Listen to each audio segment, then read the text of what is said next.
People, I know you see the title, breaking news. Hasson Reddick traded to the New York Jets. Somehow Hasson Reddick is on the move up the turnpike to New York. Like, subscribe if you're on a live feed. If you're on a YouTube fam and you see this video posted up, like, subscribe, click the notification bell, all that good stuff. Hasson Reddick, after all the speculation, he's gone, man, officially, for a 2026 third round pick that can go up to being a second round pick if certain incentives are met. Notably, him playing 67.5% of the snaps and having 10 sacks or more. Those incentives being triggered would turn the third round pick into a second round pick in 2026. Now, let's go ahead and think about what Hasson Reddick did for this team, what he means to this defense, and what he's going to do going up to New York. Because I just don't understand. I understand the logic. I just view it as a huge risk. You're betting on. Look at what they did this offseason. You have Josh Sweat, Hasson Reddick were given permission to request a trade. Neither of them asked for it, but they both were looking for new deals. And the Eagles said, okay, cool. See what you can get out there, and we'll figure it out when we cross that bridge. They ended up restructuring Josh Sweat's contract. And Hasson Reddick, there's been buzz that he may be on the move, he may be staying, but the Jets picked up a big chunk of the bill for his contract. So I'm looking here at instant analysis. Um, they're going to be picking up around $14.5 million of the bill, and then the Eagles are going to have to foot $1 million worth of a signing bonus that was, I think it was. Let's see. Let's see.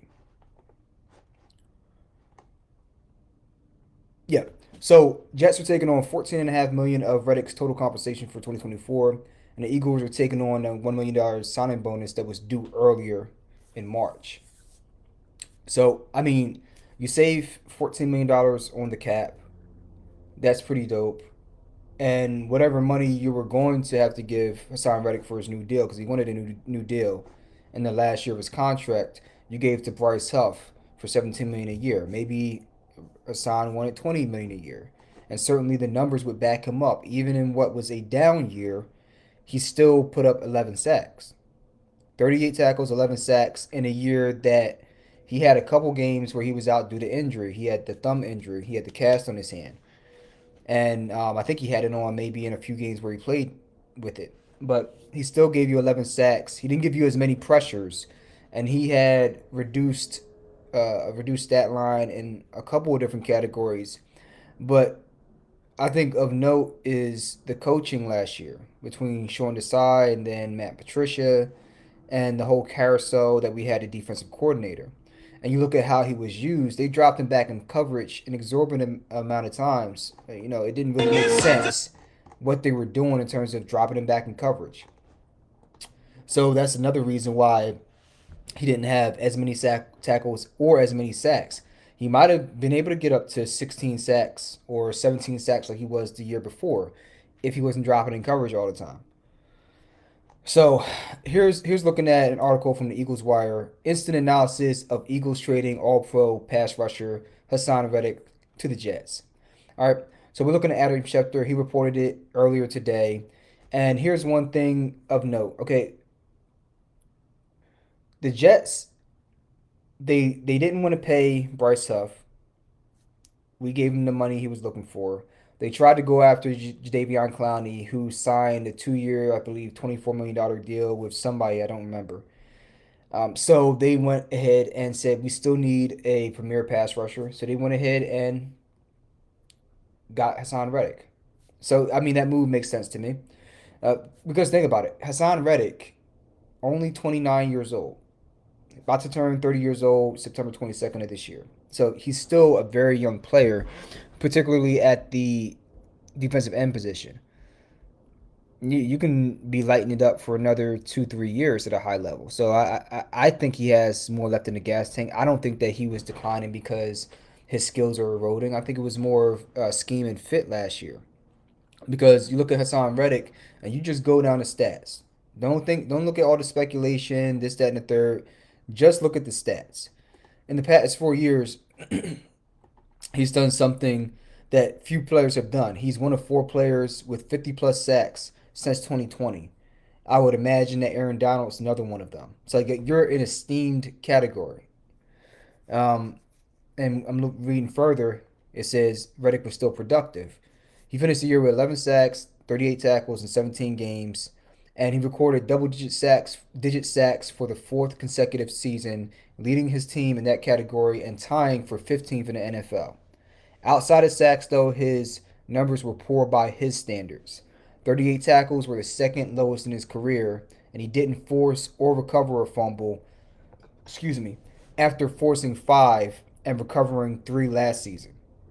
His snap share, 74%, was the same, so that suggests that the drop off wasn't due to a lack of opportunities and but more mismanagement from the coaches, which I alluded to already. So they pretty much swapped him out for Bryce Huff.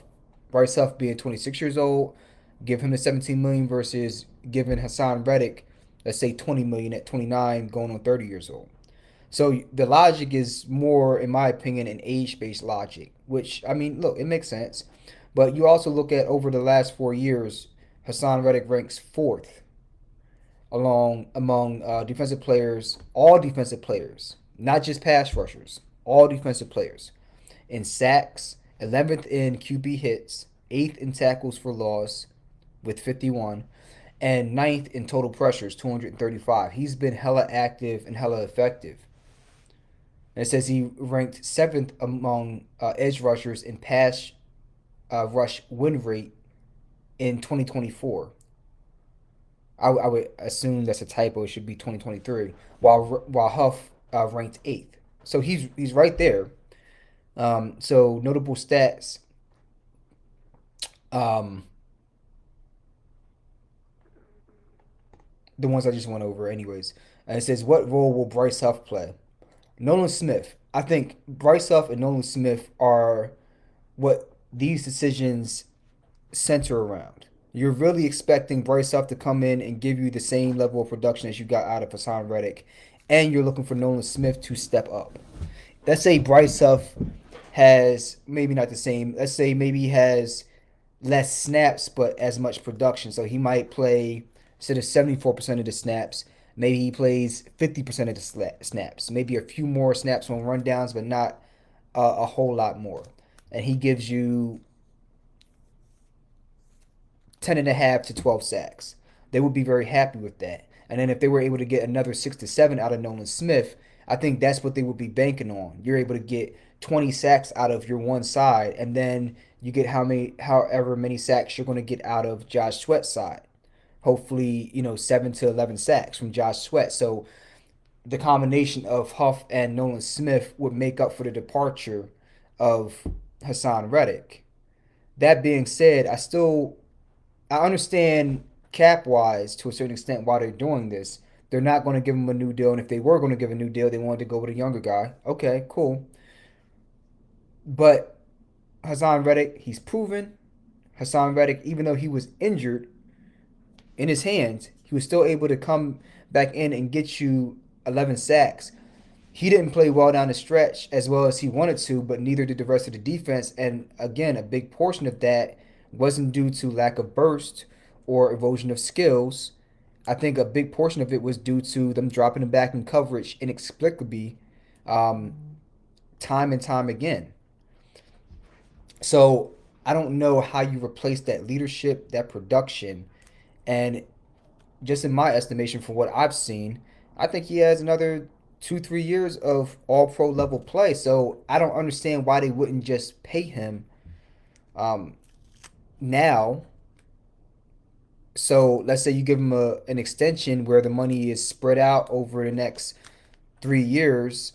You put more years onto his deal and shift most of the guaranteed money to the first two, if not first 3 years. So by the time he hits 32, you don't have any guaranteed money tied in anyway. Now, I'm not a capologist. Maybe I'm wrong. Maybe that's not feasible or possible. But if it were, I don't know why you wouldn't go that route as opposed to I think their mindset is we always have to get value back for a player. We can never let a player walk away scot free. We have to get value. Even if we're letting go of a guy a year early and he still has value. And we went through this with, who was it? Brian Dawkins, right? You got rid of Brian Dawkins, I would say 2 years too early. And you had a hole in that defense ever since. And you didn't really address it truly until you got Malcolm Jenkins years down the line. But they got cute with that situation too. Brian Dawkins got a deal for like 3 years with 17 million, something to that nature. They probably wanted to offer him a little bit less. I think 3 years, 17 million. So about around like $6 to $7 million a year. I think he got it at that time. They probably wanted to give him, maybe they wanted to give him 4 or 5. I don't know. Either way, they said see what else you can get out there and come back if you don't find anything better. And they called his bluff and they lost.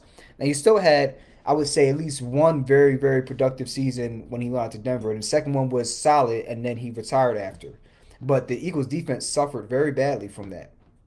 And I worry about the Eagles defense currently as it's constructed, suffering from that loss in production. I just don't understand.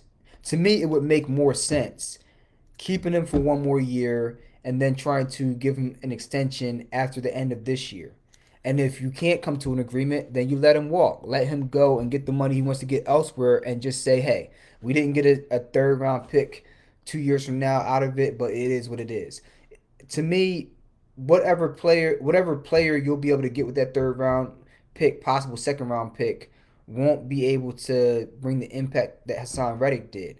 Even if you some even if you flip that pick this year or down the road, maybe for another player, maybe you use it in a deal to move up in the draft, maybe you use it to sweeten the pot to trade for another player.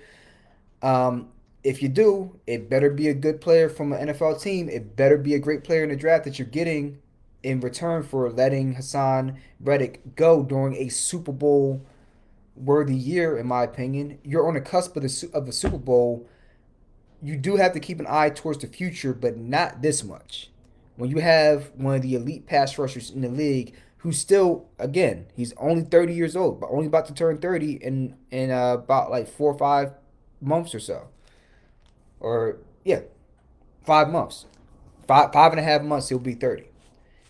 He's still very much in his prime. I just don't understand trading a guy when you have an embarrassment of riches on the line just because you're trying to get ahead of the curve for next year, if that's truly what their mindset is. It seems like they were overthinking thinking themselves and getting a little bit too cute. And this is one of the few scenarios where I think he may be taking an unnecessary risk. And the mindset reminds me of the same one that Banner had years ago when he was GM of the Eagles under Andy Reid's stewardship. I just don't. I think sometimes you can get wrapped up in the numbers too much and you lose sight of what is important in front of you. You see 2 or 3 trees in front of you and you lose sight of the forest. So it puts a lot of pressure on Bryce Huff. It puts a lot of pressure on Nolan Smith. It puts a lot of pressure on Josh Sweat. It puts a lot of pressure on Vic Fangio to produce and replace that production, especially if he goes to the Jets and he does extremely well and guys over here start struggling. Everybody's going to start pointing to that and bringing out the pitchforks and the flames. So let me know what you guys think in the comments. I don't like the move. I think they got a little less compensation than they should have got for him for that reason, and I give the move a B minus. It's okay, but I I don't think it's a risk you take when you're trying to establish an identity as a defense. Why would you trade away one of your biggest leaders in the locker room as well as one of your best producers? Even coming off an injury riddled season, he was still a high producer. Doesn't make sense to me. Let me know what you guys think in the comments, and hey, let's get ready for this draft. Hey, Phillies 0-1, get your crap together. Um, and that's it. All right, I'll catch you on the next one. Deuces.